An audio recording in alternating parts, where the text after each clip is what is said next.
Social media پر ہم خاص کر دیکھ رہے ہیں کہ احمدی حضرات کافی سارے علماء کو فون کر رہے ہیں اور واٹس ایپ پر کال کر رہے ہیں یا کسی بھی صورت میں وہ کال کرتے ہیں اور ان سے سوال کرتے ہیں اور سوال کا جواب چاہتے ہیں اور ایک قسم کا مناظرے کی کوشش ہوتی ہے فون پر ہی. اور اس سلسلے میں یہ کوئی بڑی خوش آئند بات ہے کہ وہ واقعی اس بات کے تجسس میں ہیں کہ وہ حق کو جانیں یا حق کو سمجھنے کی یہ خواہش ہے کہ اتنے سارے فون کال آ رہے ہیں, یا اس کے پیچھے کچھ اور بات ہے؟ اگر یہ بڑی اچھی بات ہے تو اس کو ہم اپریشیٹ کرنا چاہیے اور اسے ایکسیپٹ کر کے ہم بھی جیسے آپ علماء حضرات کافی سارے سوالات کے جوابات آپ کے پاس ہیں وہ آپ ان کو دے دیں گے اور اپنا پیغام ان تک پہنچا دیں گے. اگر ایسی بات نہیں ہے تو اس کے پیچھے کوئی ایسی بات ہے تو کیا آپ اس کی وضاحت کر سکتے ہیں؟ بسم اللہ الرحمن الرحیم. السلام علیکم ورحمۃ اللہ وبرکاتہ. بہت شکریہ جناب, آپ تشریف لائے خصوصی طور پر اس سوال کا جواب حاصل کرنے کے لیے اور یہ سوال پوچھنے کے لیے. مجھے اس کا ایک پس منظر ہے, اور جیسے آپ نے یہ بات پوچھی ہے کہ سوال کرنا تو بہت اچھی بات ہے, اس میں تو کوئی دو رائے ہے ہی نہیں. کوئی بھی آ کے ہم سے سوال کر سکتا ہے اور ہم اس کو سوال کا جواب دینے کے لیے تیار ہیں, اس میں دو رائے ہے نہیں. ہم بھی اپریشیٹ کرتے ہیں کہ اگر کوئی آ کے سوال کرے اور پوچھے آ کے تو یہ بہت اچھی بات ہے اور سوال کرتے رہنا چاہیے, اس سے فائدہ ہی ہوتا ہے. لیکن اس کا پس منظر کیا ہے جو آپ سوال کر رہے ہیں؟ سوشل میڈیا پر یہ بات لوگوں کو بتائی جا رہی ہے اور دکھایا جا رہا ہے کہ اہل علم سے سوالات کیے جا رہے ہیں فون کے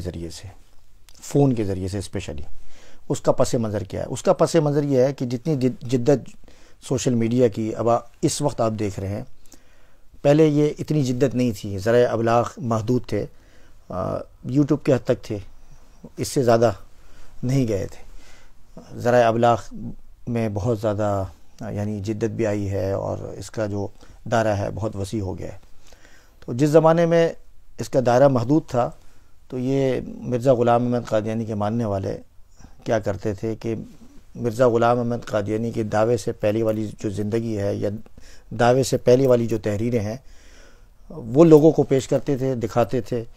اور اس کے ذریعے سے ظاہری بات ہے کہ لوگوں میں کنفیوژن پیدا ہوتی تھی اور لوگوں میں ایک شک پیدا ہوتا تھا اور لوگوں میں ایک طریقے سے میں یہی کہوں گا کہ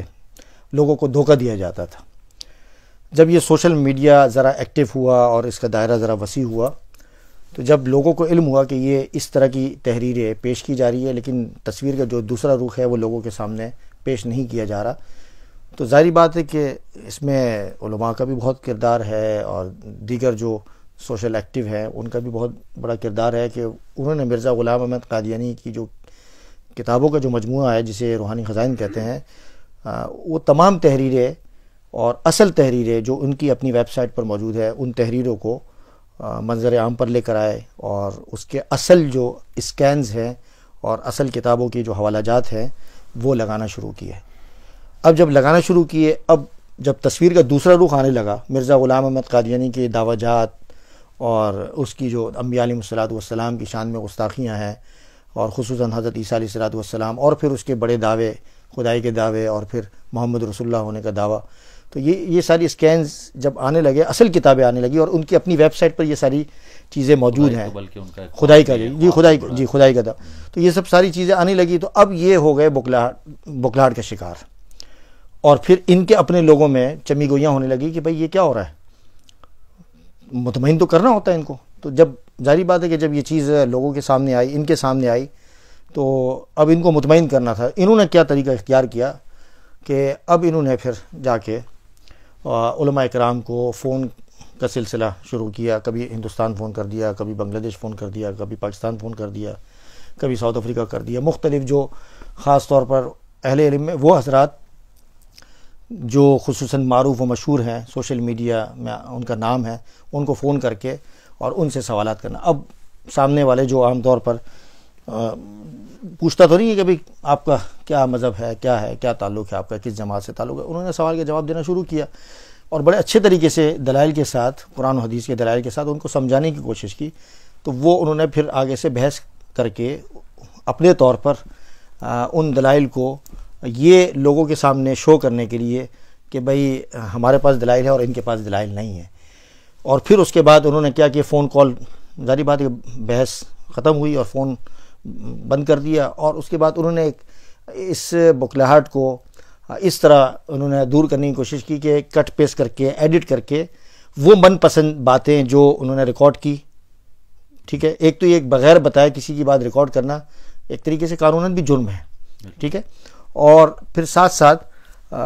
اخلاقی جرم بھی ہے کہ آپ بتا نہیں رہے ہو، ریکارڈ کر رہے ہو، ریکارڈ کرتے کرتے آگے چلی گئی.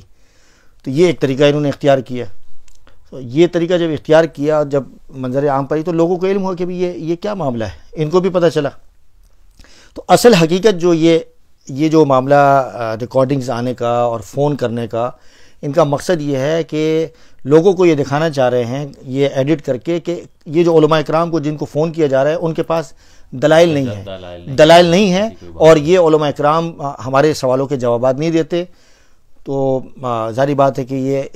یہ ان کا جو مذہب ہے اسلام وہ صحیح نہیں ہے، نعوذ باللہ. مجھے بھی فون کالز موصول ہوئیں اور مجھے بھی اس طرح کے سوالات کیے، تو ظاہری بات ہے پھر میں نے ان کو جوابات دیے. لیکن ان کا یہ جو طریقہ کار ہے، اس سے یہ بات واضح ہوتی ہے کہ یہ شدید قسم کے بخلاہٹ کا شکار ہیں. ان کے پاس کوئی جواب نہیں ہے، اب کوئی حل نہیں ہے، اپنے لوگوں کو مطمئن کر رہے ہیں. تو میری ان سے گزارش ہے، آخری گزارش، فون کالز کرنے کے بجائے آپ آئیں، بیٹھیں اور پھر سب سے پہلے اللہ کے سامنے گڑ گڑائیں اور مانگے اللہ سے کہ اللہ مجھے ہدایت دے. یہ مقابلہ تو بات نہیں، آپ مقابلہ تو ہے نہیں، تو اللہ کے سامنے گڑ گڑائیں، مانگیں تو اللہ ہدایت دے گا. تو گزارش ہے کہ میں نے پہلے بھی حل پیش کیا تھا کہ آپ اپنی عبادت گاہ میں ہمیں انوائٹ کریں، ہم آئیں اور بڑے پیار و محبت کے ساتھ آپ کے سامنے وہ تحریریں مرزا غلام احمد قادیانی کو آپ کے سامنے پیش کرتے ہیں، یا پھر آپ ہمارے پاس آئیں، چشم ما روشن دل ماشاد، آپ آئیں، تشریف لائیں، آپ کے ساتھ بیٹھ کے بات ہوگی. بہرحال میں یہ آپ کے سوال کرنے کا بہت شکریہ. السلام علیکم و رحمۃ اللہ وبرکاتہ.